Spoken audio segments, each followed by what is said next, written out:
Hello everyone, કેમ છો બધા? આઈ હોપ તમે બધા મજામાં હશો. મારી ચેનલ પર તમારું સ્વાગત છે. આજે હું તમારી માટે લઈને આવી છું બેલ્જિયમ વોલનટ કેક. એના માટે મેં અહીંયા છે ને 500 ગ્રામના 2 સ્પંચ બેક કર્યા છે.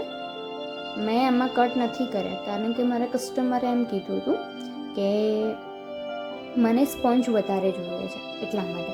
અને મેં અહીંયા રિયલ ચોકલેટનું ટ્રફલ બનાવ્યું છે. એના માટે છે ને વેન્કુવરની ડાર્ક ચોકલેટ આવે છે 46%, એ લીધી છે 250 ગ્રામ.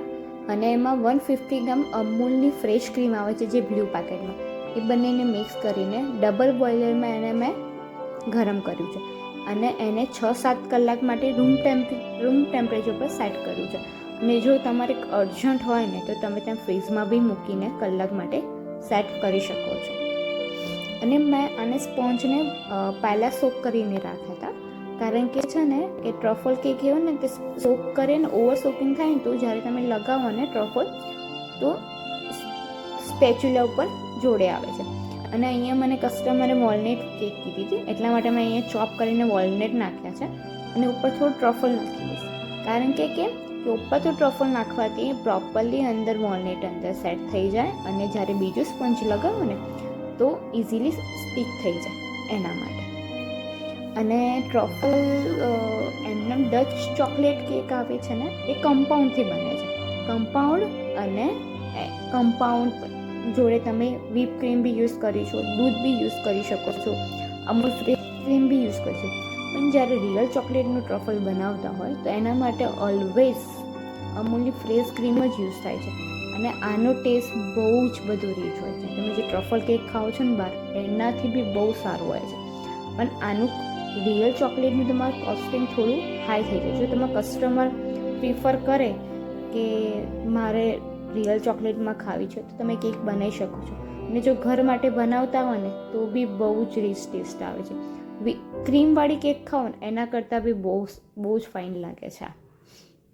અને પહેલાં થોડું લઈને પૂરી કેકને ક્રમ કોટ કરી દે. ક્રમ કોટ કરવાથી શું થશે, તમારા જે ક્રમ્સ હોય ને ઇઝીલી અંદર સ્ટીક થઈ જશે. અને જ્યારે તમે ફાઇનલ કોટિંગ કરો ને તો એના ક્રમ્સ બહાર નહીં આવે એટલે તમે ફિનિશિંગ સારું દેખાશે. અને ક્રમ કોટ કરીને 10 મિનિટ માટે ફ્રીઝમાં મૂકી દેવાનું એટલે પ્રોપરલી સેટ થઈ જાય છે. એના માટે મને કસ્ટમરે એવું કીધું હતું કે સબસ્ક્રાઈબર એવું કીધું હતું કે તમારે ત્યાં શું રેટિંગ ચાલે છે કેકનું.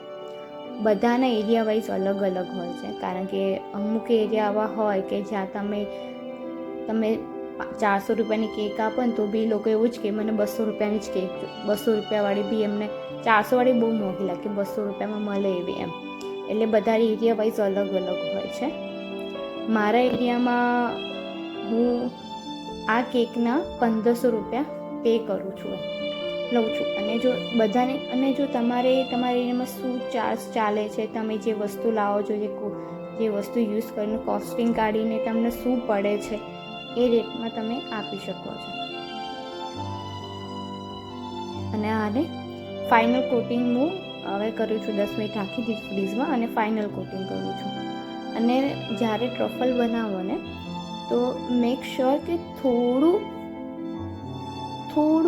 લિક્વિડી ફોર્મ હોવું જોઈએ, સોફ્ટ ફોર્મમાં. બહુ હાર્ડ હશે ને તો એ કેક પર સ્ટીક નહીં થાય અને તમારી સ્પેચ્યુલાને પાછું રિટર્ન આવશે. એટલા માટે બહુ હાર્ડ થઈ ગયું હોય તો થોડું એને ગરમ કરી દેવાનું. થોડું રની કન્સિસ્ટન્સી થઈ જશે તો ઇઝીલી થશે. જો મારું કેવું થોડું રની કન્સિસ્ટન્સી છે એટલા માટે. અને જ્યારે ટ્રફલ કામ કરતા હોય ત્યારે મેક શ્યોર થોડું ઠંડુ વાતાવરણ હોય ને ત્યાં બનાવવાનું તો ઇઝીલી એ સેટ બી થતું રહેશે અને તમને કંઈ તકલીફ બી નહીં મને કેક બનાવવાની. અને મેં એને સ્પેચ્યુલાથી સ્મૂથ કરી દીધું.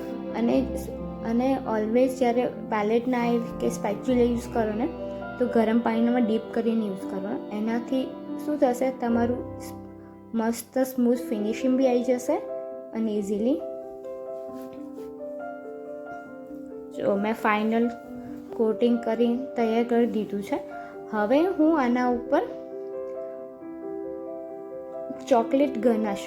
એમાં શું કર્યું છે મેં કે જે મેં ટ્રફલ બનાવ્યું હતું ને રિયલ ચોકલેટનું, એના અંદર થોડું અમૂલ ફ્રેશ ક્રીમ નાખીને એને થોડું પતલું કરી દીધું છે. અને જ્યારે કેક પર પોર કરો ને ત્યારે થોડું હની ઓઇલ, મતલબ થોડું ગરમ હોવું જોઈએ, થોડું ગરમ. એનાથી શું થશે, ઇઝીલી પૂરી કેક પર સ્પ્રેડ થઈ જશે. કારણ કે જો ગરમ નહીં હોય ને તો કેક ઠંડી હશે તો ફટાક લઈને એ સેટ થઈ જશે, એટલા માટે. અને પછી મેં સ્મૂથ સ્ક્રેપરથી એને ઇવનલી સ્પ્રેડ કરી દીધું. અને મારે શું થયું કે આમાં વિડીયો ચાલુ કરવાનું જ રહી ગયું, એટલા માટે વોલનટ મેં સ્કીપ થઈ ગયું છે લગાવીને, કેવી રીતે લગાવી. પણ મેં શું તો હાથમાં ચોપ કરીને વોલનટ લગાવીને જસ્ટ કેક પર સ્ટીક કરાયા, કારણ કે ઇઝીલી સ્ટીક થઈ જશે. ફોરા હાથે તમે સ્ટીક કરી દે, ઇઝીલી થઈ જશે. અને જે આપણે અંદર કેકનું રિયલ ટ્રફલ બનાવ્યું હતું, બસ એને જ મેં રોઝ નોઝલથી એને પાઇપ કરી દીધું છે.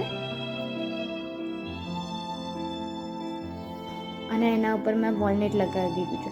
તમે વોલનટની જગ્યાએ કેશ્યુનટ, પછી આલમંડ, જે ડ્રાયફ્રૂટ લગાવવા હોય ને એની તમે કેક બનાવી શકો છો. અને કોઈ બી તમને ડાઉટ હોય તો મને કોમેન્ટ કરજો. અને પ્લીઝ મારી ચેનલને લાઇક, શેર અને સબસ્ક્રાઈબ લેજો. અને તમને કોઈ બી વિડીયો જોઈતો હોય કે આ રિલેટિવ તો મને મેસેજ કરજો, હું તમારા માટે વિડીયો લઈને આવીશ.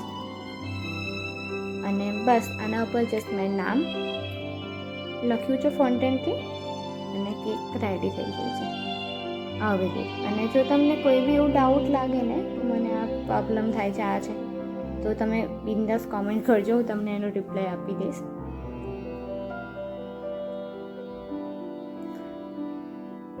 હું તમારા માટે કાલ બીજો વિડીયો બી લઈને આવીશ, 4th લાઇનવાળો. પ્લીઝ આખો વિડીયો જોજે. Thank you everyone.